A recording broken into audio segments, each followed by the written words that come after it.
Ted Kravitz observed something that most had overlooked during the preseason trials. He identified that Ferrari was using a distinctive configuration of aerodynamic sensors on the car model driven by Hamilton. When Kravitz raises an eyebrow, it is a clear sign that one should pay attention. This man has witnessed everything from team collapses and fierce title rivalries to more failed attempts by Ferrari to win a championship than one could count. So when he gets excited, something truly extraordinary is happening. At first glance, it seemed like just another instrument for gathering information, a tool that teams often use during tests to analyze airflow and fine-tune their strengths. However, it was not merely about collecting data. Kravitz suggested that Ferrari is employing this technology to tailor the car specifically to Hamilton's driving style. And, if that is indeed the case, it is a move of great significance. In other words, the team is fully committed to configuring the vehicle around the pilot's characteristics, instead of simply fitting him into a pre-existing system. Normally, when a driver joins a new team, he spends his first season adjusting to the car. Here, it appears that Ferrari is speeding up the process of adaptation to Hamilton's style. The aerodynamic sensor mentioned by Kravitz was not installed solely for aesthetic reasons. It is likely gathering essential information about airflow, contributing to improving the car's handling, a factor Hamilton has emphasized in recent years. The balance issues that Ferrari experienced in 2023, particularly the instability on corner exits, are already showing signs of improvement according to early feedback. This aligns with Hamilton's greatest strengths as a driver, offering him more control and confidence when pushing the car to its limits. Simultaneously, the car's response to Hamilton's inputs appears noticeably more aggressive than that of its predecessors, indicating that Ferrari is determined to adjust its development strategy to meet the demands of its new representative, rather than waiting for him to conform entirely to an unchanging setup. It is as if the team is bypassing the adaptation phase entirely and diving straight into creating a car that naturally fits Hamilton. This approach is uncommon, and Kravitz is well aware of that fact. Preseason trials are usually marked by caution. Teams conceal their true pace, lower expectations, and focus on reliability. Yet Hamilton and Ferrari have already sent a clear message. On the second morning of trials, Hamilton recorded the best time by completing a lap in 1 minute, 29 seconds, 379,000. This achievement was not merely a demonstration of speed.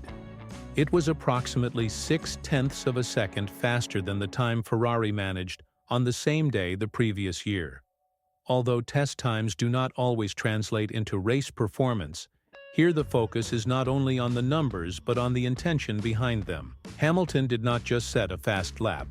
He did it on a slightly damp track, driving a completely new car, in less than 48 hours after getting behind the wheel. If that does not serve as a warning to the rest of the grid, I really do not know what will. Kravitz is not one to make sensational claims, yet his tone during the trials carried extra weight. He was genuinely impressed with Hamilton's performance. His analysis conveyed an urgency that went beyond mere admiration for a single fast lap.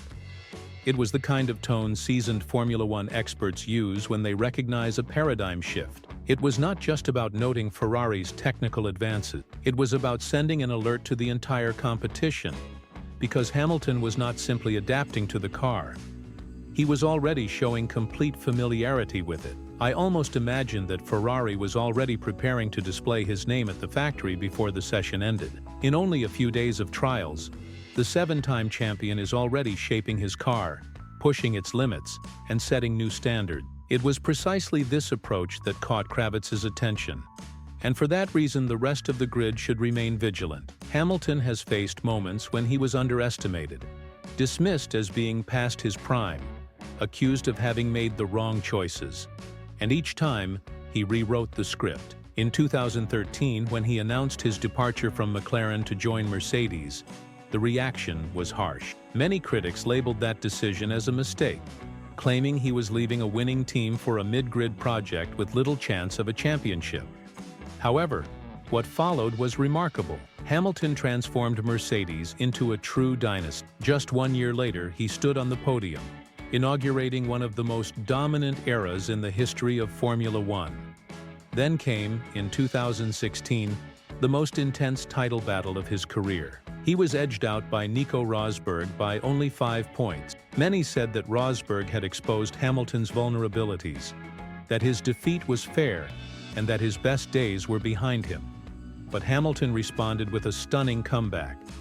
He returned with full force, dominating the competition in 2017 and winning 4 consecutive world championships, silencing all the critics in the process. Later, the decline of Mercedes arrived in 2022 and 2023. After years of supremacy, the team struggled to adapt to new regulations, and soon rumors began to circulate that their glory days were over. Yet, rather than fading away, Hamilton made one of the boldest moves in the history of Formula One. He left behind the team he had helped build and joined Ferrari, positioning himself for one final legendary comeback. This is his moment. Those who once doubted him are once again watching every move. If history has taught us anything, it is that this is exactly when Hamilton becomes even more dangerous. The lap times recorded in testing do not earn points, but they reveal the intent. Hamilton did not come merely to adapt. He came to dominate. And that raises the fundamental question: can he truly challenge for the championship this year? If Ferrari has indeed developed a car capable of fighting for the title, we may be on the brink of witnessing something even greater than Hamilton's return. Perhaps the resurgence of an all-out title war among several teams. Frankly, Max Verstappen and Red Bull have dominated Formula One in recent years. The models designated as RB19 and RB20 were almost like behind-the-scenes secrets, with no team, not Mercedes, not Ferrari, not even McLaren, managing to consistently challenge them. Now, with Hamilton in the picture, the rivalry is no longer just between Charles Leclerc and Verstappen. It is a declaration of intent from Ferrari. Although Verstappen has been untouchable in a car with absolute dominance, the question remains whether he can handle Hamilton in a competitive Ferrari. Ferrari has always possessed speed, but now it seems finally determined to avoid those crucial errors at decisive moments. If the team gets the strategy right and steers clear of its classic mistakes, this might be Ferrari's most serious chance for the title since 2012. Yet, the key point remains. When Hamilton moved to Mercedes in 2013, few believed it was the right decision. At that time, Mercedes was not winning, and Red Bull was the absolute powerhouse, with Sebastian Vettel in the spotlight.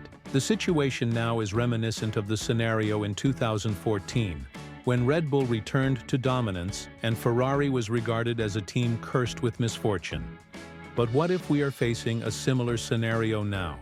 What if Hamilton has just stepped into what will become the next dominant car? That was exactly what Ted Kravitz was hinting at. Hamilton's rapid adaptation to the new car is not only impressive, it is concerning for the competitors, because if Ferrari is already showing speed in testing and Hamilton is at ease, imagine what might happen with more track time. This brings us to the most pressing question. Can Ferrari truly deliver a competitive performance over an entire season? This is the crucial issue, considering that the team has found itself in this situation before. They have had fast cars in testing and high hopes for a championship. Yet something always went awry. In 2017, the car was agile enough to challenge Mercedes, but ultimately fell short of the title due to reliability issues. In 2018, the car was competitive until development stalled and Vettel buckled under pressure. In 2022, perhaps the fastest car at the beginning of the season was undone by strategic disasters and errors that handed the championship to Red Bull. The pattern is clear. Hamilton did not choose Ferrari by chance. He did not leave Mercedes to settle for a mid-grid position. He is here in search of one final shot at greatness. If he manages to secure a title with Ferrari, he will achieve something that no other driver has accomplished since Schumacher.